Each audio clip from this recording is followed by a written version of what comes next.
Hello, welcome to Virgo Philippines. So, ito yung reading natin for Virgo. Sun, Moon, Rising, Venus, Jupiter, Virgos. Take only what resonates, guys. Para sa mga gustong magpa-personal reading, Jing Tarot Reader. Wait lang ha. Ayan, I'm back. Pwede kang mag-inquire sa kanya, Jing Tarot Reader sa, ang tawag dito, sa Facebook. Tapos, kung gusto mo naman nasa akin, Madam P, yan yung Facebook page namin, pwede ka dyan mag-inquire. But, hindi mo siya masa-search sa Facebook. So, ang i-search mo ay #Virgo Philippines. Kung gusto mo naman, pwede rin naman sa Gmail, virgophilippines@gmail.com. May mga admins ako mag-a-assist sa'yo. Unipree, yan yung aming TikTok shop. Kung gusto mong mag-avail ng mga products na available sa amin. And, Unicorn Princess Tarot, yun yung TikTok namin. Let's start. What do we have here for the sign of Virgo? Okay. Virgo. The lovers is here. Okay na sana, diba? Ang ganda ng first card. I mean, this is not the first card. This is the second card. The first card is a 3 of Swords. 7 of Cups. Yung iba sa inyo, pwede nagkakaroon ka ng clue or hint na itong person nakakonect mo, or this could be your connection na may third party na involved dito. If you are in a relationship, pwedeng ganun, nararamdaman mo na yung kakonect mo, karelasyon mo ay may other person, may third party. Kung ikaw ay single, maybe you're single because the person that you're dealing with ay may karelasyon na iba. Okay? Yung iba sa inyo, you could be in a third party situation. Maybe you are the one na nasa relasyon. Basta there's another person na involved. Yung iba sa inyo, hinala pa lang. Kasi the 7 of Cups, this is your dreams, this is your intuition. Pwede nagkakaroon ka ng daydream, especially with the Justice card if you're married. The World, ayan. So, lalo na kung nararamdaman mo, parang lumalayo na yung loob ng person na kakonect mo. Parang may something. Parang hindi siya ganyan dati. Parang may nabago. So, sana i-follow nyo ako sa Facebook, guys. May naamoy akong something. Hindi ko matukoy. Yung iba sa inyo, pwedeng, something to do with paputok. Maybe you're doing paputok or making, or pwedeng malapit ka sa something na sinisindihan, like paputok. Okay? Or, ano tawag doon sa nilalagay sa paputok ba? Yung parang nilalagay din sa barel.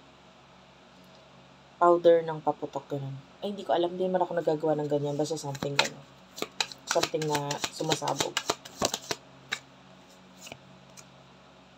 This is the Justice card. Yeah, you could be married with this person. This is Libra energy. Pwedeng married ka dito sa person na to. King of Cups. Nakakita tayo ng love dito sa person na to. Or, yun nga, yung iba sa inyo, you could be dealing with someone na already married or in a relationship. Kung hindi ikaw itong married sa person na to, pwedeng may marriage na involved sa inyo. Okay? And you could be dealing with someone na nasa mataas na, pangatlong king na yung nagpakita sa akin. This one is the King of Swords. Kanina, the King of Pentacles. So, you could be dealing with someone na nasa mataas na position, like, maybe a boss, or tawag doon, manager, someone na may mga hinahandle siyang tao. Okay lang din naman kung hindi, guys. Emotions niyo sa isa't isa. Emotion mo sa taong to, 7 of Pentacles. You're worrying about money, or pwedeng may problems ka about money or yung sa resources mo, sarili mong pinagkakakitaan. The Chariot is here. So, nagwo-worry ka rin or nalulungkot ka, nasasaktan ka kasi pwedeng yung person na ito nararamdaman mo na parang lumalayo yung loob mo or nagkakaroon ng paglayo yung loob ng person nito sa'yo. So, the tendency with the tower is nangangamba ka na pwedeng magkaroon or nagkakaroon na ng ending sa inyong dalawa ngayon. Ano yung emotion ng person nito for you? 9 of Pentacles is here. The Emperor.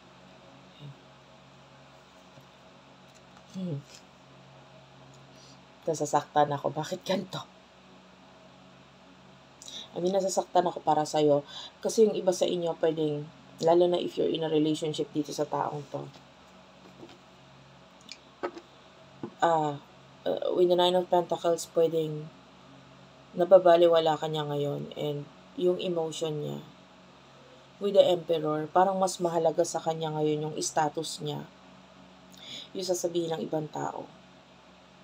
Yung nangyayari sa buhay niya. And then, ang sakit. The energy is that ayaw niyang pumangit yung image niya sa ibang tao.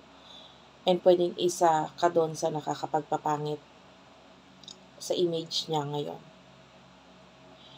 And the Page of Wands is here. So, yung person that is being immature.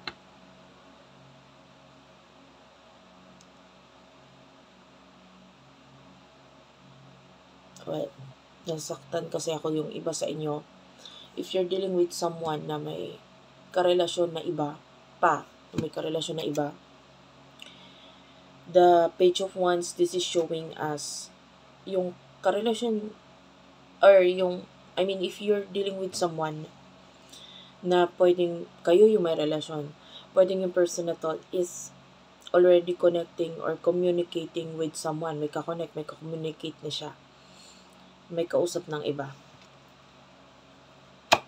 Kaya wala siyang pakialam sa'yo ngayon. So, what will happen in the near future? Dalawa yung energy guys na nakuha natin. So, alin man dun yung energy mo.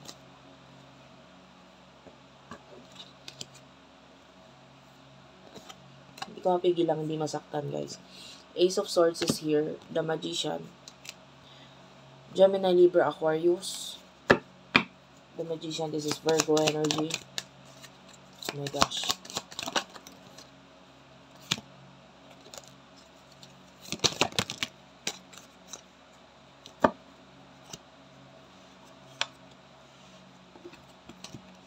Ten of Swords, Four of Pentacles, and the Page of Pentacles.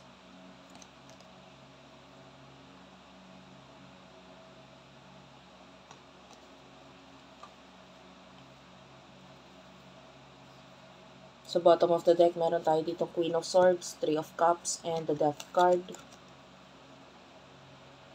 Okay. Scorpio energy, Ten of Wands, sumunod dito, and the Empress. Well, in the near future, the Ten of Swords, this is showing as an ending sa connection sa relasyon.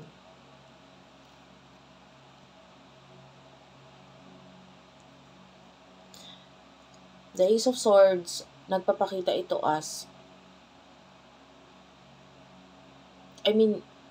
iisipin mo talaga yung bakit diba? This is you thinking about this person, mag-i-end yung sa inyo, binigay mo naman or ginawa mo naman yung best mo, bakit ganon? The Magician, this is showing us someone here is nagiging dishonest or hindi totoo sa kanyang sarili or sa koneksyon ninyo. But the Hierophant is here, hindi pa rin naman tapon yung koneksyon. Bakit? Kasi tapon in a way na yung koneksyon na to, maraming lesson na natutunan, hindi lang ikaw, pati siya. Okay, relasyon na pwedeng nangyari sa buhay ninyo kasi may mga aral talagang dapat kayong pulutin or makuha dito.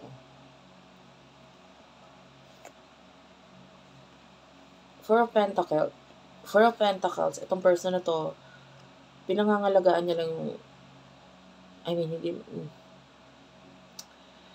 The way I see this, medyo nagiging makasarili yung person mo.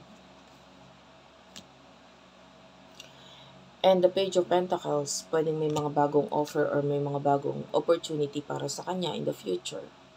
Money, love, and sa makatuwid na tatabunan ka na talaga doon sa eksena na yun.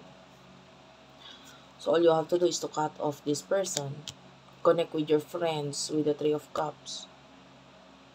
Balikan mo yung mga nakaraan mo, yung friends mo, pamilya mo. The Death card is here. This is an ending card. Scorpio energy. Mahirap. And yung some of you I can see moving to a different location, different home. Paglipat, yan. Nakakita yung mga ganyan. But the Empress is here. Love yourself. Love yourself. Dumaan man itong taong ito sa buhay mo, pero hindi pa naman natatapos ang buhay. Tuloy mo lang. Dumadating talaga sa point na may mga masasakit na nangyayari sa buhay natin. Pero wala tayong magagawa kundi ang tanggapin. Thank you for watching. I love you all and bye-bye.